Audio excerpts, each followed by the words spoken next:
Hello दोस्तों, स्वागत करता हूं आप सभी का अपने YouTube चैनल अनूप स्टडी में। मेरे प्रिय छात्रों, जो 2017 का चल रहा था पेपर और उसका जो है कि ये आपका अंतिम वीडियो है और अभी तक जो है शेष वीडियो को आप नहीं देख पाए हैं तो नीचे जो है कि डिस्क्रिप्शन में जो है कि सभी वीडियो का लिंक दिया गया है, आप वहां से देख सकते हैं। यदि किसी भी प्रश्न में आपको दिक्कत है तो हमें कमेंट द्वारा जरूर बताइएगा, उसका जल्दी मैं सोल्यूशन करा दूंगा आपको। तो यहाँ से हम लोग बात करेंगे प्रश्न नंबर 41 से लेकर के जो है कि 50 तक के प्रश्नों का इस वीडियो में सोल्यूशन कराया जाएगा। और आपको यदि वीडियो अच्छा लगेगा तो वीडियो को जाते जाते एक लाइक जरूर कर दीजिएगा और हमारे साथ नहीं जुड़े हैं तो चैनल को सब्सक्राइब करके जो है कि हमारे साथ जुड़ जाइएगा। चलिए बात करते हैं हम लोग 41 नंबर क्वेश्चन का। एक घन की प्रत्येक भुजा में 50% की वृद्धि की जाती है, तब घन के पृष्ठ क्षेत्रफल में कितनी वृद्धि होगी। देखिए, घन की यदि मान लीजिए कोई घन है, यदि उसमें यदि उसकी भुजा में x% की यदि वृद्धि कर दी जाती है, कितने परसेंटेज की, x% की, तो यदि x% की यदि उसमें वृद्धि करते हैं हम लोग और उसके क्षेत्रफल में यदि वृद्धि हम लोग फाइंड करना चाहते हैं तो आपको तुरंत फार्मूला आपका होता है 2x + x² 100। इस पर आप लोग रख करके तुरंत जो है फाइंड कर सकते हैं। तो यहाँ से आपका हो जाएगा क्या, 2 × x, जो इसमें दे रखा है क्वेश्चन में 50% का, कितने का, 50% का। यहाँ पर हो जाएगा 50 गुणे, यहाँ पर हो जाएगा 50 गुणे 50, ये स्क्वायर है, 2 बार लगेगा, आप प्लस बाटा में क्या है 100। ठीक है, अब यहाँ से ये कट जाएगा, यहाँ से ये कट जाएगा, 50 दूना कितना हो जाएगा 100, आप प्लस ये 5 × 25 कितना हो जाएगा, इसका मल्टीप्लाई 25, यानी कि यह हो जाएगा 125%। यानी कि जो यदि घन की भुजा में हम लोग 50% की यदि वृद्धि करते हैं तो उसके क्षेत्रफल में प्रतिशत वृद्धि आप फाइंड करना चाहते हैं मेरे प्रिय छात्रों, तो आपका हो जाएगा 125, जो कि आपका ऑप्शन नंबर सी करेक्ट है। कितना है, ऑप्शन नंबर सी जो कि आपका करेक्ट है। उम्मीद होगी कि ये आपको अच्छी तरह समझ में आ गया है। बस यदि घन की भुजा में यदि x% ये जितने प्रतिशत की वृद्धि होती है और आपसे पूछता है कि उसके पृष्ठीय क्षेत्रफल में आपकी कितनी वृद्धि होगी, तो बस कुछ नहीं करना है, आपको यही लगाना है 2x + x² 100। कन्फर्म है। चलिए आगे बढ़ते हैं 42 नंबर के क्वेश्चन पे। ध्यान दीजिएगा 42 नंबर का क्वेश्चन क्या है। ठीक है, 42 नंबर के क्वेश्चन में कुछ नहीं करना है मेरे प्रिय छात्रों। देखिए, आपको फार्मूला तो पता होगा, ठीक है, फार्मूला आपको पता होगा, बस वही फार्मूला है। ठीक है, कह रहा है क्या, कह रहा है कि श्रेणी 1 का पावर 3 + 2 का पावर 3 + 3 का पावर q और प्लस जो है 4 का power q plus dash dash का योग क्या है। तो ऐसी कंडीशन आती है, यानी कि 1 का q, 2 का q, 3 का q और 4 का q, 5 का q, यदि ऐसी कंडीशन आती है इन्फिनिटी यानी अनंत तक आती है तो आपका होता है क्या, n² कोष्टक में होता है n + 1 का स्क्वायर बटा में क्या 4। ये आपका एक फार्मूला है, एक क्या है, एक आपका फार्मूला है, जो कि आपका ऑप्शन नंबर सी आपका करेक्ट है। उम्मीद होगी ये समझ में आया।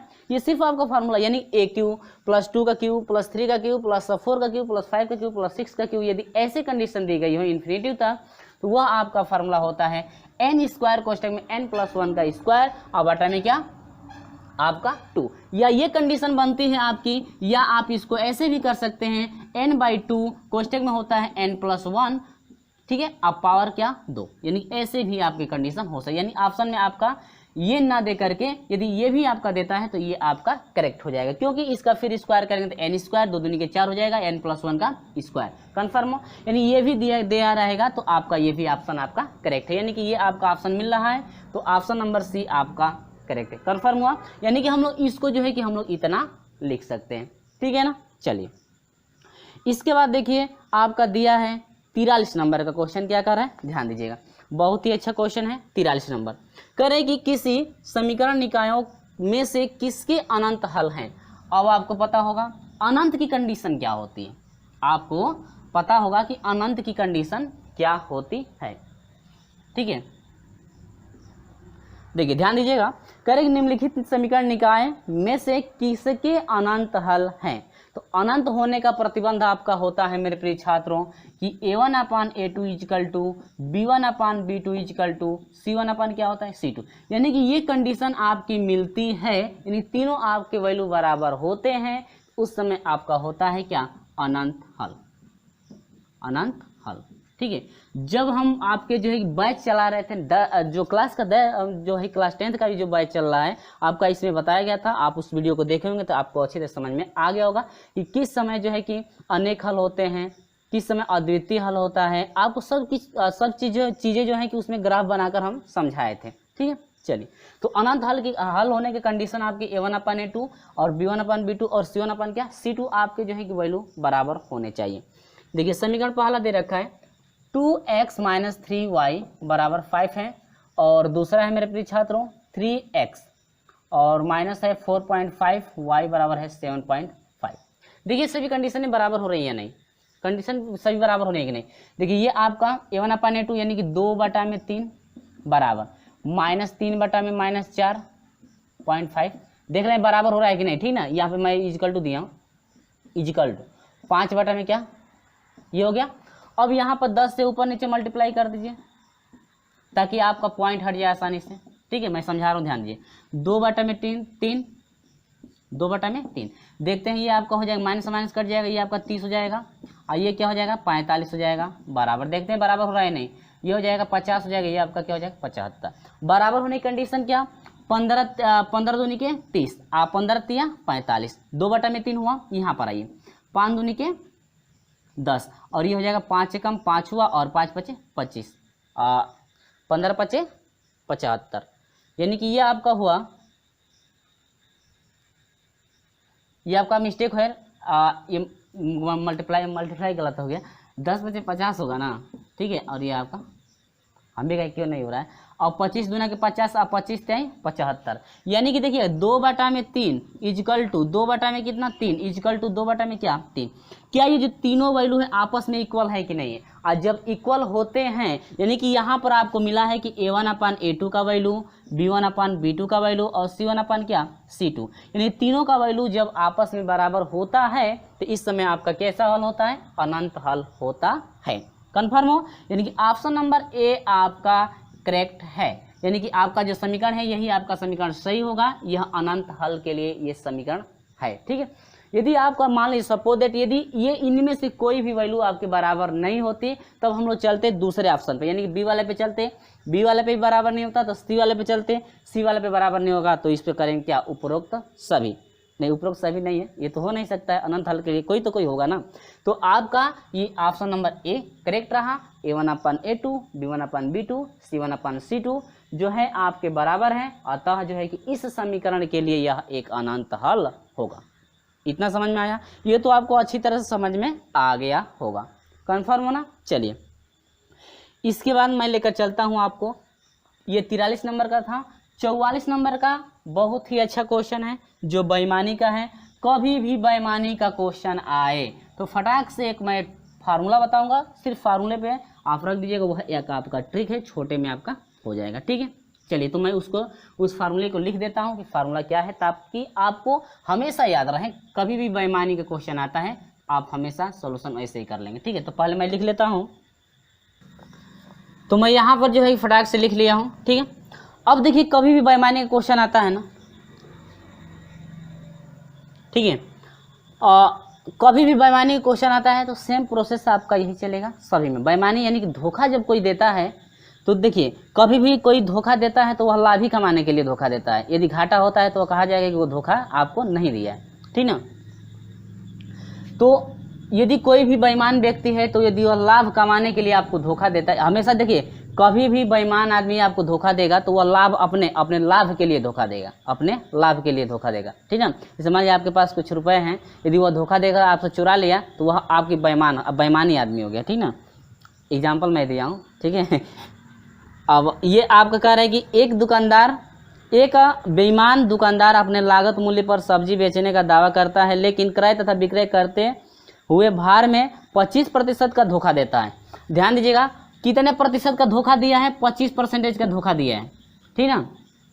तो कह रहे कि क्रय और विक्रय करते समय यानी कि खरीदते समय और बेचते समय, देखो खरीदेगा तभी 25% का धोखा दिया, और बेच रहा है तभी भी 25% का जो है कि धोखा दे रहा है, खरीदने में भी और बेचने में भी, तब तो ज़्यादा लाभ कमाएगा ना।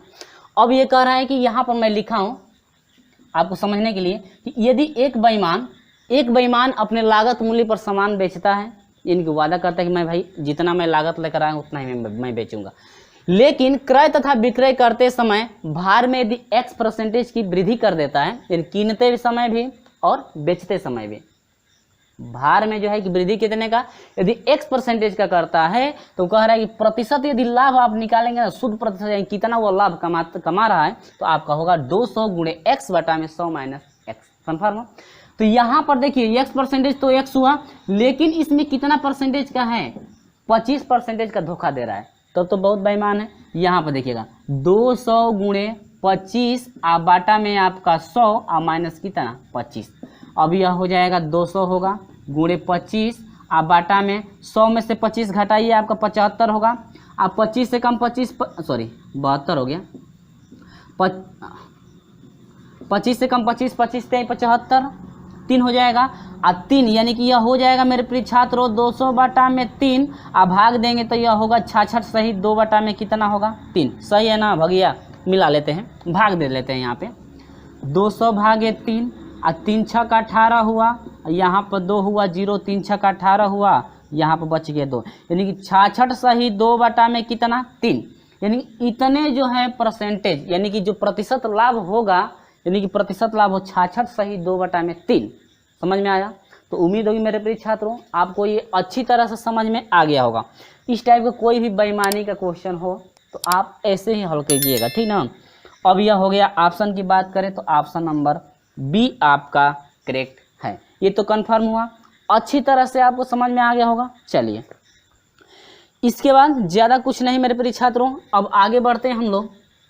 देखिएगा ये उम्मीद होगी समझ में आ गया, बस ये आप फार्मूला याद रखिएगा, क्या फार्मूला है आपका, ताकि आप अच्छी तरह से समझ में आप अच्छी तरह से जो है कि आप लगा सकते हैं, इसको याद रखते हैं तो बेईमानी के क्वेश्चन कभी भी आएगा ना ऐसे ही आप लोग हल कर लीजिएगा। अब चलिए यहाँ पर देख, अब यहाँ पर जो है हम समझाते हैं 45 नंबर का क्वेश्चन, ठीक है। कह रहे साइन 70 प्लस का 40, साइन 70 दिया है और प्लस कितना दिया है साइन 70 नहीं साइन 70 दिया है प्लस का 40 दिया है। ध्यान दीजिएगा यहाँ पर दे रखा है मेरे प्रिय छात्रों साइन 70 दिया है, आप बटा में पूरे का बटा है प्लस ये कास 40 दे रखा है, ठीक ना। आप बाटा में आपका हो जाएगा कास जो है कि 20 दिया है, आप प्लस यानी कि दिया है साइन 50। तो बस कुछ नहीं करना है, बहुत ही सिंपल है, बहुत ही छोटा है। देखिए क्या करना है, बस आपको क्या करना है, साइन 70 है तो साइन 70 को आप क्या लिख सकते हैं, साइन 70 को लिख सकते हैं 90 अब माइनस कितना 20, क्योंकि 90 में से 20 घटाएंगे तो 70 होगा। और हम लोग जानते हैं कि जब 90 में से 20 घटा है तो 90 में से घटता है तो पहले में जाता है, और पहले में सभी प्लस होते हैं, 90 में टर्निंग भी होती है, तो साइन की टर्निंग क्या हो जाएगी कास कितना डिग्री 20 डिग्री, यानी कि इसको साइन 70 को हम लोग लिख सकते हैं कास कितना 20। हाँ एक बात याद रखिएगा, जब ये पूरे का बाटा है ना, जब पूरे का बाटा है तो अंश में या तो दोनों को चेंज कर दीजिए या तो हर में दोनों को चेंज कीजिए। यदि अंश में एगो चेंज करते हैं हर में एगो चेंज करते हैं तो दिक्कत आ सकती है, ठीक ना। तो इसीलिए जो है कि अंश में भी चेंज कीजिए और अंश में दोनों को चेंज कीजिए या तो हर में दोनों को, ठीक ना। ये नहीं कि आप इसमें भी चेंज कर दीजिए इसमें भी चेंज कर दीजिए तो आंसर आना नामुमकिन हो जाएगा। 20 प्लस उसी तरह से कास है ना, अब देखिएगा कास 40 है तो कास 40 को क्या लिख सकते हैं, लिख सकते हैं हम लोग 90 माइनस 50, 90 में से 50 घटाएंगे तो 40 मिलेगा। अब ये देखिए पहले में गया तो टर्निंग होगी, क्योंकि 90 में तो टर्निंग होती है, तो साइन की टर्निंग क्या कास की टर्निंग क्या हो जाएगी साइन कितना डिग्री 50 डिग्री। तो ये हो जाएगा मेरे प्रिय छात्रों साइन कितना डिग्री 50 डिग्री, अब बाटा में यह हो जाएगा कास 20 डिग्री, अब प्लस यह हो जाएगा साइन 50 डिग्री। यदि आप चाहते हैं कि सर मैं जो है कि अंश को नहीं चेंज करना चाहता हूं हर को चेंज करना चाहता हूं, तो आप जो है कि हर को भी चेंज कर सकते हैं, उसमें कोई दिक्कत नहीं है। कंफर्म हो? चलिए तो ये दोनों सेम आपको दिख रहे हैं कि नहीं, इससे ये क्या होगा कट जाएगा, आपका कितना हुआ 1, जो कि हम लोग का ऑप्शन की बात कर लेना मेरे प्रिय छात्रों, तो ऑप्शन नंबर जो है आपका डी करेक्ट मिल रहा है। ऑप्शन नंबर क्या है डी आपका करेक्ट है। 45 नंबर का ऑप्शन नंबर क्या है डी आपका करेक्ट। कंफर्म हो? चलिए इसके बाद हम आपको लेकर चलते हैं मेरे प्रिय छात्रों। अब अगले क्वेश्चन की तरफ बढ़ते हैं कि अगला क्वेश्चन का सॉल्यूशन आप कैसे करेंगे। तो चलिए दिखा देते हैं 46 नंबर का भी क्वेश्चन, कि 46 नंबर के क्वेश्चन को आप फटाक से सॉल्यूशन कैसे करते हैं। देखते हैं 46 नंबर का क्वेश्चन क्या है भाई। ठीक है, चलिए। तो आपके पास जो है 46 नंबर बहुत ही मज़ेदार क्वेश्चन है, ध्यान दीजिएगा। बस ये आपका एगो ट्रिक, ठीक ना, बस याद रखिएगा कि इस टाइप का क्वेश्चन हो ना तो आप तुरंत कैसे लगाएंगे। देखिए बस ये ग्राफ मैं बना ले रहा हूँ। देखिए ग्राफ आप लोग याद रखिएगा कौन सा ग्राफ भाई बना है। ठीक है, यहाँ से ऐसे बना है और टेढ़ा हो गया। आप लोग ग्राफ याद रखेंगे क्या है, ग्राफ ऐसे है। अब दे रखा है मेरे प्रिय छात्रों, ये बी दे रखा है, ये ए दे रखा है, यह सी दे रखा है, यह ओ दे रखा है, और ये दे रखा है 20 डिग्री का, ये दे रखा है आपका 30 डिग्री का। अब ध्यान दीजिए दे रखा है कोण ओ ए बी, कोण ओ ए बी, ये कोण 20 डिग्री का दिया है। बी सी ओ, ये कोण आपका कितने का दिया है, 30 डिग्री का दिया है। और करे कोण ओ ए ओ सी, यानी कि ये कोण आपसे पूछ रहा है कि आपका ये कोण जो है आपका कितना होगा। बस कुछ नहीं करना है, इस टाइप का कभी भी ग्राफ बना हो और ये वैल्यू दी गई है तो ये वाला जब मान निकालोगे तो कुछ नहीं करना है, इनका योग 2 से मल्टीप्लाई, यानी कि इसका योग करके 2 का उसका दुगुना कर दो, तो यानी कि यह हो जाएगा 30 और 20, यानी कि 20 आप प्लस कितना 30, यह हो जाएगा 2 गुणे 50, यानी 50 दूनी के कितना 100, यानी कि ये जो आपका एंगल है, कोण क्या पूछ रहा था आपसे, कोण ए ओ सी जो है आपका हो जाएगा कितने डिग्री का, 100 डिग्री का। बहुत ही अच्छा क्वेश्चन था जो कि आपका ऑप्शन नंबर बी करेक्ट है। क्या है, ऑप्शन नंबर आपका बी करेक्ट। बस ये ग्राफ बना हो आप तुरंत ऐसे ही फाइंड कर लीजिएगा। ठीक है, ये ग्राफ आपका बना हो तो कंफर्म हो। चलिए तो आगे बढ़ते हैं। ये आपका ऑप्शन नंबर जो है कि बी करेक्ट था। उम्मीद होगी कि ये आपको अच्छी तरह से समझ में आ गया है। ठीक है ना। अब इसके बाद देखिए बहुत ही बढ़िया क्वेश्चन और आ रहा है। 47 नंबर का क्या कह रहा है क्वेश्चन, ध्यान दीजिएगा। बहुत ही बढ़िया क्वेश्चन है, ज़्यादा कठिन भी नहीं है। करेगी 2 समरूप त्रिभुज, ये तो आपको समझ में आया ना, तो मैं हटा देता हूँ, आप नहीं है तो इसको नोट भी कर सकते हैं। ठीक है, चलिए अब ये आपका सॉल्यूशन हुआ 46 नंबर। अब जरा हम लोग बढ़ते हैं 47 नंबर की तरफ। वीडियो अच्छा लगेगा, वास्तव में वीडियो अच्छा आपको यदि लग रहा है तो एक लाइक वीडियो को जरूर कर दीजिएगा ताकि मेरा मोटिवेशन जो है कि और बढ़ता रहे। चलिए आगे बढ़ते हैं 47 नंबर के क्वेश्चन की तरफ मेरे प्रिय छात्रों। करेगी 2 समरूप त्रिभुज, कन्फर्म है मेरे भाई। यह आपका ए हो गया, बी हो गया, सी हो गया, एगो औरी जो है ऐसा ही है। ठीक है, यानी कि यह आपका है पी हो गया, क्यू हो गया और क्या आर। ये कह रहा है कि परिक्रम क्रमशः जो है परिमाप इसका, देखिए इसका परिमाप दिया है मेरे भाई, परिमाप आपका दिया है, परिमाप बराबर दिया है 36, कोई दिक्कत नहीं है। इसका परिमाप दिया है आपका बराबर दिया है कितना 24, और कह रहा है कि पी क्यू जो है 10 का है। ध्यान दीजिएगा पी क्यू हाई जो है ना भुजा, ये कितने का है 10 का है। तो कह रहे हैं ए बी, यानी कि ये भुजा आपको फाइंड करने के लिए कह रहा है क्या होगा। अब देखिएगा होता क्या है कि समरूप और सर्वांगसम में अंतर होता है। समरूप का मतलब क्या हुआ, यानी कि एक आकार जैसा है ना, भले ही दूसरा बड़ा हो लेकिन उसी के आकार का सेम होना चाहिए, उसी के आकार का सेम होना चाहिए, तो वो आपका होता है क्या समरूप में होता है। यानी कि समरूप का मतलब क्या हुआ, वह उसी के जैसा है, ठीक ना। और सर्वांगसम का मतलब यह हुआ यदि एक हथेली, समझा देता हूँ, यदि यह एक हथेली है और यह एक हथेली, यदि इन दोनों को एक ही पर रख देंगे तो यह आपका हो जाएगा क्या सर्वांगसम, यानी कि एक दूसरे को यह ढक ले रहे हैं तो वह आपका हो जाएगा क्या सर्वांगसम। तो समरूप और सर्वांगसम में आपका अंतर होता है, आप लोग हमेशा याद रखिएगा। तो इसमें क्या दे रखा है 2 समरूप दिया है, ना कि आपका सर्वांगसम दिया है, तो आपका कैसे ही बन सकता है। ठीक है, अब देखिए तो इसमें कंडीशन क्या है, करेक्ट ए बी निकालिए, परिमाप दिया है, कुछ नहीं करना है, होता है कि ए बी बटा में, यानी कि इस त्रिभुज का परिमाप, यानी ए बी सी का परिमाप, ए बी सी का, पहले मैं लिख दे रहा हूँ ताकि आपको याद भी हो जाएगा, त्रिभुज ए बी सी का परिमाप। ठीक है, मैं लिख दे रहा हूँ ताकि आपको अच्छी तरह से याद हो जाए, बाद में दिक्कत ना हो। अब यहाँ पर हो जाएगा पी क्यू बटा में त्रिभुज पी क्यू आर का क्या परिमाप। बहुत ही बढ़िया क्वेश्चन, ज़्यादा दिक्कत नहीं है। अब यदि आपको परिमाप नहीं दिया रहा तो भुजा दी रही थी ना, तो आसानी से इसका बटा इसका बराबर इसका बटा इसका करके आसानी से वो निकाल लेते भुजा, लेकिन आपका दिया है परिमाप। तो आपका ए बी बटा में ए बी सी का परिमाप, पी क्यू बटा में क्या पी क्यू आर का परिमाप। तो ए बी आपको से पूछ रहा है तो कुछ नहीं करना, ए बी बटा में इसका परिमाप 36 है बराबर पी क्यू का कितना है भाई 10 है, बटा में कितना है परिमाप 24। ठीक है, 6 से कटाइए, 6 छवे के 36, 6 दूनी के 12, 6 18, 6 चौको 24। ठीक है, फिर 2 से कटाइए, 2 3 है 6, 2 दूनी के 4, 2 से 2 5 10 5, यानी कि यह क्या हो गया मेरे भाई, यह हो गया ए बी बटा में कितना हो गया 3 है ना, बराबर है कितना 5 बटा में 1 3 मल्टीप्लाई ए बी बराबर 5 कही है 15। आ गया समझ में। जब परिमाप दिया रहे तो आप ऐसे निकालेंगे, यदि भुजा दी रही भुजाओं का मान 3 भुजाओं का मान दिया रहे तो आसानी चौथी भुजा निकाल सकते हैं, इसका बटा इसका बराबर इसका बटा इसका करके हम लोग निकाल सकते हैं। ठीक है, तो ये परिमाप दिया था तो आपका हो जाएगा 15 सेमी, जो कि मेरे प्रिय छात्रों ऑप्शन नंबर सी आपका करेक्ट है, 15 सेमी कन्फर्म हो। यह आपको अच्छी तरह से आ गया होगा, मुझे पूरा विश्वास है कि आपको ये समझ में अच्छी तरह से आ गया होगा, क्योंकि बहुत सिंपल है, ज़्यादा कठिन भी नहीं है। ठीक है, तो उम्मीद होगी मेरे प्रिय छात्रों समझ में तो आया ना। अब इसके बाद हम लेकर चलते हैं आपको, देखिए अब हम लोग देखते हैं जो है कि 48 नंबर का क्वेश्चन, जरा ध्यान समझिएगा 48 नंबर का।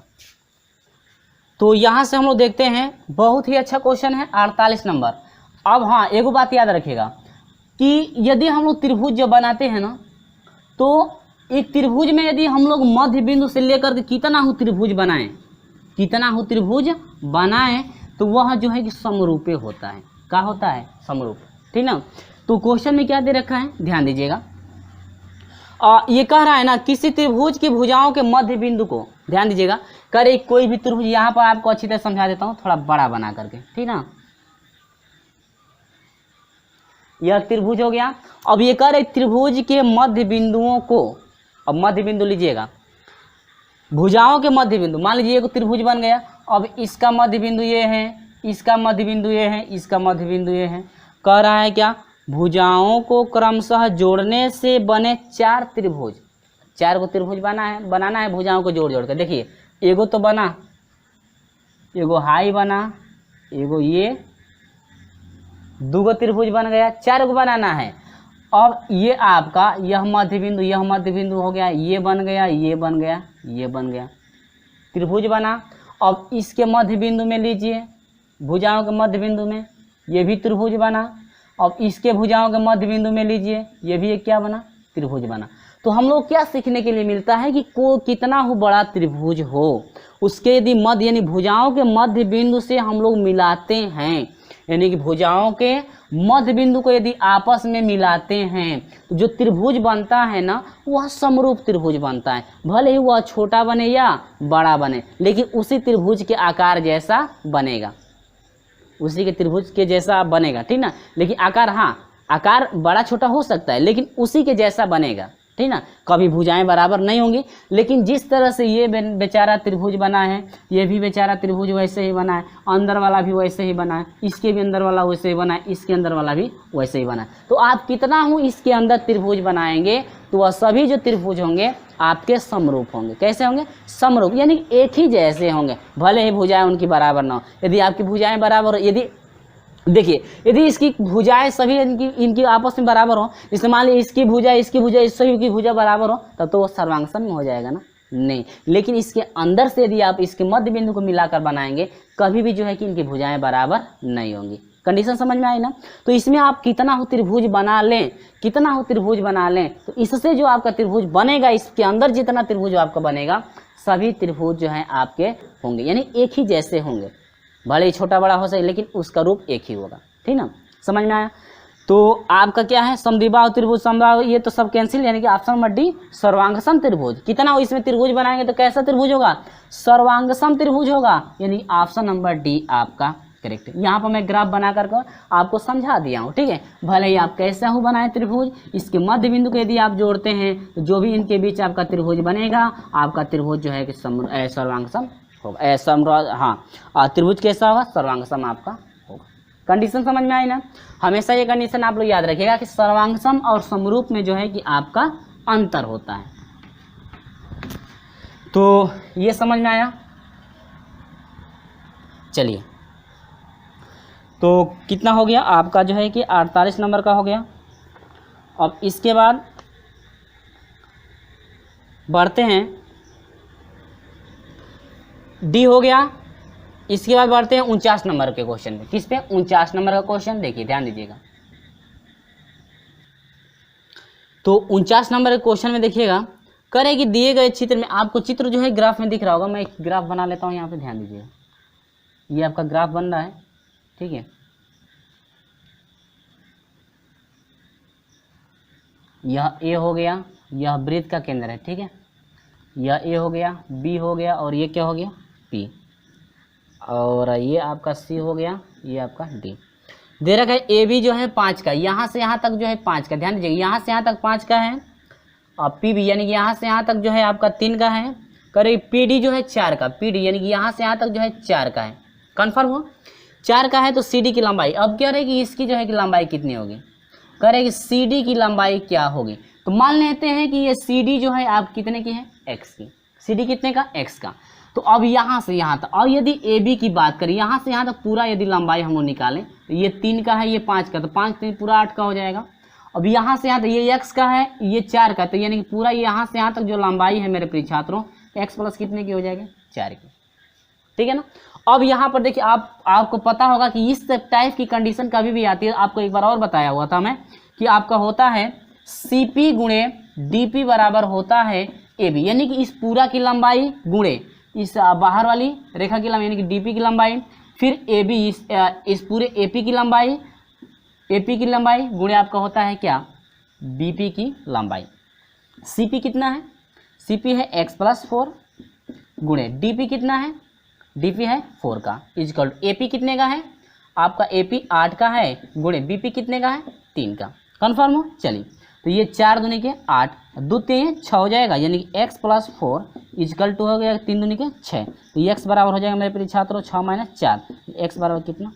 2 सेंटीमीटर। यानी कि जो x है, यानी कि ये जो आपकी भुजा है, यानी ये जो जीवा है, ये क्या दे रखा है? हाँ, जो ये आपको पूछ रहा है सी डी पूछ रहा है, यानी कि ये जो जीवा है, जीवा कितने की हो गई? 2 सेमी की। जीवा कितने की हो गई? 2 सेमी की। यानी कि ये कंडीशन आप लोग याद रखिएगा। ये जो आप इस टाइप का क्वेश्चन एक बार और आ चुका है, जो हम बता चुके हैं आपको, ये फार्मूला याद भी होगा, यानी कि पूरा गुणे ये हाफ वाला यानी कि बाहर वाला, फिर पूरा गुणे ये बाहर वाला। कन्फर्म हो? चलिए, तो ये आप कंडीशन ये आप याद रखेंगे क्या आपका होता है। तो मेरे प्रिय छात्रों, ऑप्शन नंबर जो है आपका डी करेक्ट है, 2 सेमी। ऑप्शन नंबर क्या है? डी आपका करेक्ट है। तो इसी के साथ हम लोग बढ़ते हैं इस वीडियो का ये अंतिम क्वेश्चन, और इस पेपर का जो चल रहा है, जो आपको पेपर ये चल रहा है, इस पेपर का भी जो है कि अंतिम जो है कि वीडियो है, और शेष वीडियो को आप नहीं देख पाए हैं तो नीचे जो है कि डिस्क्रिप्शन में सभी वीडियो का लिंक दिया गया है, आप वहाँ से जाकर जो है डेट वाइज देख सकते हैं, वहाँ पर आपको कोई दिक्कत नहीं होगी। चलिए बात करते हैं हम लोग 50 नंबर के क्वेश्चन पे। तो 50 नंबर का क्वेश्चन क्या है, ध्यान दीजिएगा। तो इसमें हम लोग को ज़्यादा करना नहीं है कुछ, बस बहुत ही छोटा सवाल है। देखिए 50 नंबर में कह रहा है कि 50 नंबर में कह रहा है कि 7 के पहले 5 गुणजों का औसत। तो आप लोग पता होगा ना कि औसत बराबर क्या होता है? कुल संख्याओं का योग और बाटा में कुल संख्या। कुल संख्या कितनी है, सभी संख्याओं को जोड़ दीजिए और देखिए बाटा में उसी को कीजिएगा जितनी आपकी संख्याएं होंगी। और वही भी कह रहा है 7 का गुणज, देखिएगा तो 7 एकम 7, 7 दूनी के 14, 7 का 7, 7 दूनी 14, 7 तेरी के 21, 7 चौका 28, 7 पचे 35। 7 का गुणज तो आपका को गो 5 गो, 1 गो 2 गो 3 गो 4 गो 5 गो। 7 का 7, 7 दूनी 14, 7 तेरी के 21, 7 चौका 28, 7 पचे 35, 5 गो ना कह रहा है। 5 गुणजों का औसत, तो आप लोग पता होगा, फार्मूला मैं लिख देता हूँ। औसत बराबर होता है कुल संख्याओं का योग, कुल संख्याओं का योग बाटा में क्या? संख्या। तो अब देखिए कुल संख्याओं का योग 7 प्लस 14 प्लस 21 प्लस 28 प्लस कितना? 35। बाटा में कुल संख्या कगो है? 5 गो है ना, तो हो गया कितना? 5। सभी को जोड़ेंगे तो होगा 105। जोड़ करके आप देख लीजिएगा, हम जोड़ेंगे तो आपको समय ज़्यादा लगेगा, आप लोग जोड़ लीजिएगा, ठीक ना।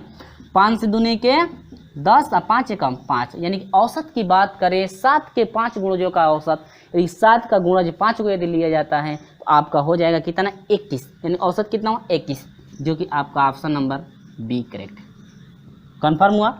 तो ये आपका इस पेपर का ये अंतिम वीडियो रहा, और उम्मीद होगी कि जो भी मैं जितने पेपरों का सोल्यूशन आपको जो है कराया गया है स्टेप बाय स्टेप आपको अच्छी तरह समझ में आ भी गया होगा। और हाँ, जो भी आपके फ्रेंड हैं इस वीडियो को जितना भी पेपर का जो है कि सोल्यूशन कराया गया है उसको जो है कि अपने दोस्तों में शेयर कर दीजिएगा। और हमारे साथ अभी तक नहीं जुड़ पाए हैं तो चैनल को सब्सक्राइब करके जुड़ जाइएगा, साथ में बेल आइकन को प्रेस कर दीजिएगा, ताकि जब भी इस प्रकार के आपके लिए वीडियो अपलोड की जाए तो समय से नोटिफिकेशन पहुंचते रहे। चलिए दोस्तों, मिलते हैं आपसे अगले वीडियो में, तब तक के लिए बाय बाय।